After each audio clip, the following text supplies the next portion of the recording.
We had such a fabulous time, and I did want to share some highlights. We're not going to be able to share everything with you, but wanted to share just a few highlights with you. So as you began, you all know that 22 of us went to Turkey. So we were so excited as our family gathered on Wednesday morning, September 14th. 22 people with one heart, all beginning the trip of a lifetime. In the days ahead, we would have 8 flights and many bus tours, but the energy of the journey would be unforgettable. It all began when we were guided by Spirit to take our church family to Turkey. As you have heard many times, we had great angelic forces coming together to make this happen. From the planning stages to the trip itself, Turkey was waiting for us. It was our time to share our love. Hi everybody. As some of you know, I'm originally from Turkey, and I didn't know what to expect. And I didn't know what to expect when I first joined the trip. All I knew was church organized a trip to my own country, and I had to be part of it. I've been doing some soul searching for the last few years and came to realization that unconditional love, forgiveness, and respect for another is the key point on any spiritual path. But I never practiced my findings on my own people or on my own country. I always blame them for I always blame the culture, always tended to see the dark side of it, always complain of the religion. Blue Mosque was the first stop of our trip in Istanbul. It was built in 1600s by Ottomans, and it is still open 5 times a day for a prayer, and during these prayers, they open the mosque for touristic visits. And when I first stepped into the Blue Mosque, the feeling of welcome and love was so overwhelming, and finally I realized my purpose in the what the purpose in the trip. I had never been in the Blue Mosque before or any other mosque. I always stayed away from them. They symbolize me of judgmental people, extremist, fundamentalist, religious people, not realizing that I was the one judging them all along, and ignoring the fact that there are many ways to God, and everybody chooses their own path, that the most suits to their spiritual growth, and I should only respect that. For the first time, I truly listened to the prayers that I had to listen most of my lives, 5 times a day, and I only consider it as a noise pollution.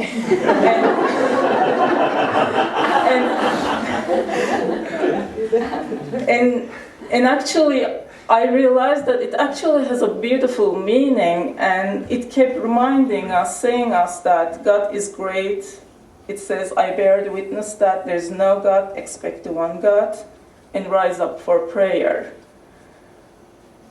The Turkey trip made me realize the richness of my culture, of my people. I fell in love with my own country, which I've been taking it for granted.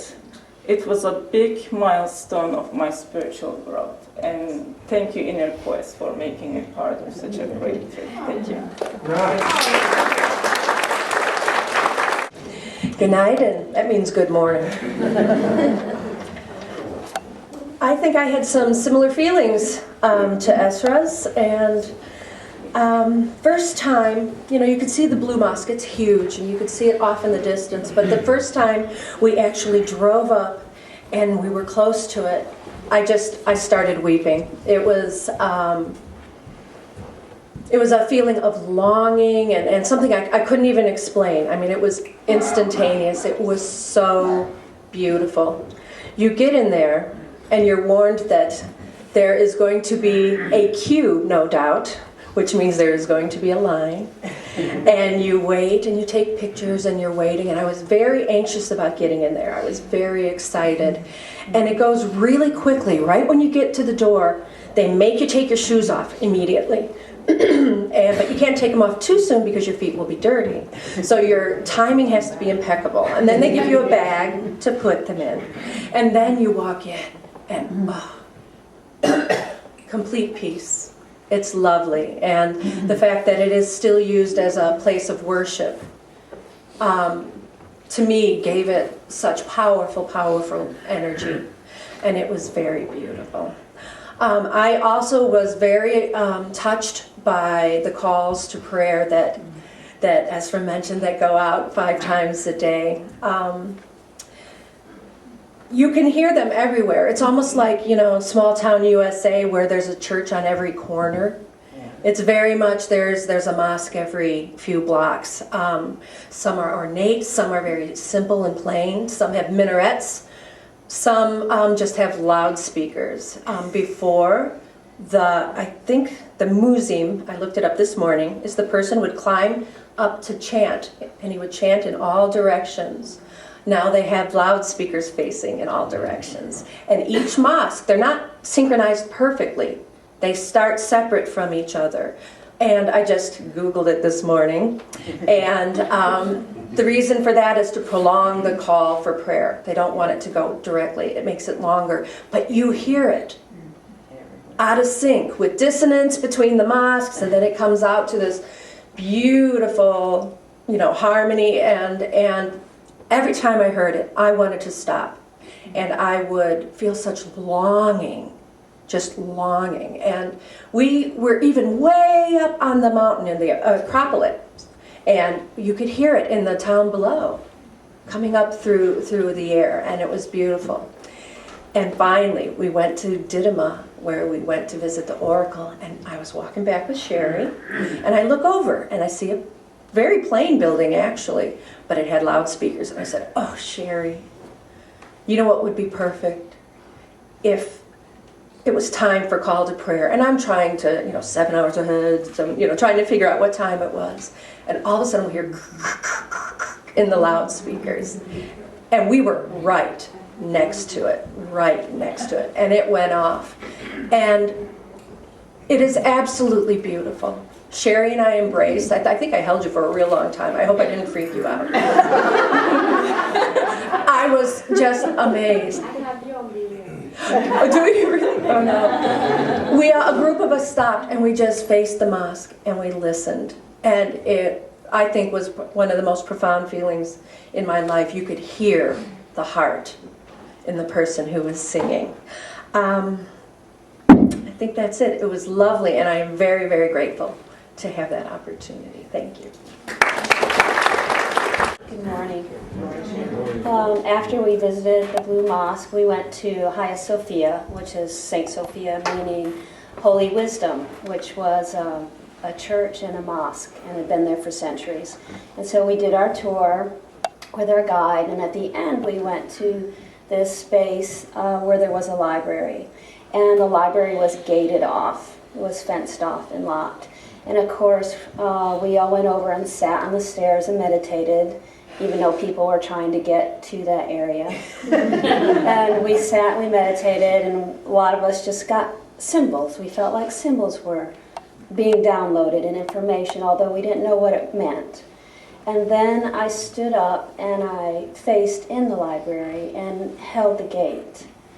And in an instant, in a flash, I saw everyone that had died who stood up for truth. It was a flash of beheadings, hangings, persecution. It wasn't gory, it was just a flash that I saw through centuries, the persecution that came upon people who stood up to talk about wisdom, to talk about light, to talk about truth, to talk about new ideas. And in that moment, I sent Reiki and love back through time and space for all those that died for standing up to speak their truth, because what was left was this elemental of fear that fear that pervades our consciousness today about being willing to stand up and speak your heart, to speak your truth, no matter what anyone's going to think of you. And so I sent Reiki for that. And then I sent Reiki to the persecutors for forgiveness, for everyone that had persecuted anyone who stood up to speak truth.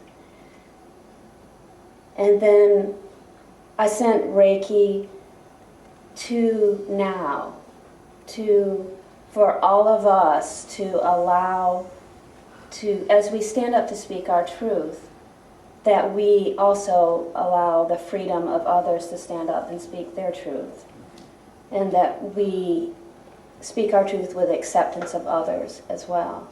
And so that was a very powerful moment for me. And we went back to the hotel that night, and I laid in bed and continued to do that work of continuing sending love and forgiveness to lift the fear of speaking truth, to lift the fear of being afraid what people might think of us, and to just send unconditional love and forgiveness to all that have gone before us that stood up to speak about light and truth and new ideas. And I realized that as being part of InnerQuest as a group, we all might have our fears of speaking our truth at one point or another, but as a group consciousness, that's what we were doing there. We came as the light to bring love and peace, and we stood as a group, no matter what we looked like. And we were who we were. And you'll probably hear later on from stories that we would circle up in the middle of a temple. Doesn't matter how many people were walking by, but 22 people plus our guide would circle up and say a prayer or meditation. And didn't matter how many people were there, that we would still be who we were and standing in that moment. So I am very grateful for InnerQuest to have this family and this group consciousness that allows all of us to stand up and speak our truth in love and acceptance of others. The next morning we got up to journey out of the city. Yes, let's get out to some ruins. Went to Kumakli, and that's an underground city that was created, the Christians created it. And it's in this mountain, and they dug down in and they dug all these little caverns within it. And we were all excited. We're like a bunch of little kids now. We're running around. We get in, and the underground city, they lived in it to escape persecution. And there were rooms in the underground city. There was a kitchen. There's 4 levels. There's more than 4 levels, but we got to go through 4 levels. And they had a kitchen. They had a wine cellar. They had a church. Cindy got up, and Cindy and I both got up in that. We had to do our preaching in that too. And there was an air shaft. There was a sewer system. There were just lots of beings in there, and it was all good energy.